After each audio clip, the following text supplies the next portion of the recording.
Ça me fait de la peine de le dire, mais je crois que je l'aime pas. Bon, je le crash test pour la première fois ce mascara, j'espère vraiment qu'il va être bien. C'est le Lash Idol Curl Goddess de chez Lancôme. Je le vois de partout en ce moment, donc comme je suis une fan des mascaras, il fallait que je l'essaye. Évidemment vous me connaissez, je ne teste aucun mascara avant de mettre recourber les cils. Je le redis, mais si quand vous recourbez vos cils vous avez mal, c'est que vous ne le faites pas bien. La particularité c'est vraiment la tête comme ça, en espèce de tourbillon.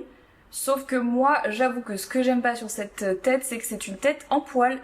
Voilà, je n'aime que les picots plastiques, donc là je suis un peu stressée. Ça va bien se passer, mais en tout cas j'espère.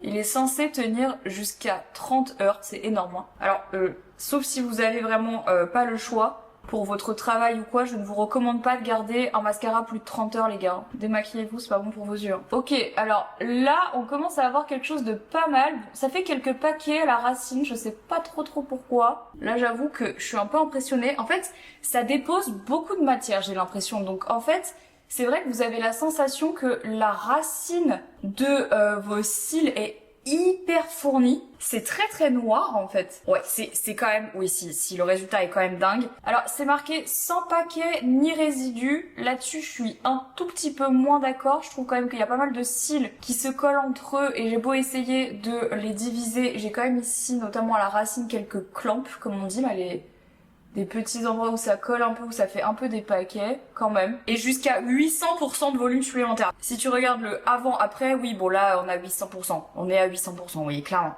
C'est chiant parce que pour moi, il y a des trucs très cool avec ce mascara et en même temps, là, j'ai quand même l'impression d'avoir des paquets. Je sais pas si c'est moi qui l'ai mal mis. Je sais pas si c'est moi ou si c'est le mascara ou si c'est peut-être la brosse, j'en sais rien du tout. Vous voyez, je sais pas comment vous dire, j'ai l'impression qu'en fait, ça fait des petits paquets, je sais pas. C'est peut-être moi, peut-être que je suis folle. Avant-après, c'est quand même cool. Je viens de faire le deuxième œil, je pense que j'ai capté la technique et en vrai de vrai, il est quand même vraiment bien. Je retire ce que j'ai dit, je le trouve bien. C'est juste qu'il faut vraiment s'exercer et trouver la technique. En premier crash test, tu peux peut-être pas être sûr de ce que tu fais et ça peut avoir un résultat un peu bancal, mais une fois que tu as compris comment fonctionnait le mascara, ça donne quand même un rendu assez incroyable et ça fait vraiment pour le coup un effet faux cils de ouf. Et là, j'avoue qu'il se passe un truc sur mes cils quoi.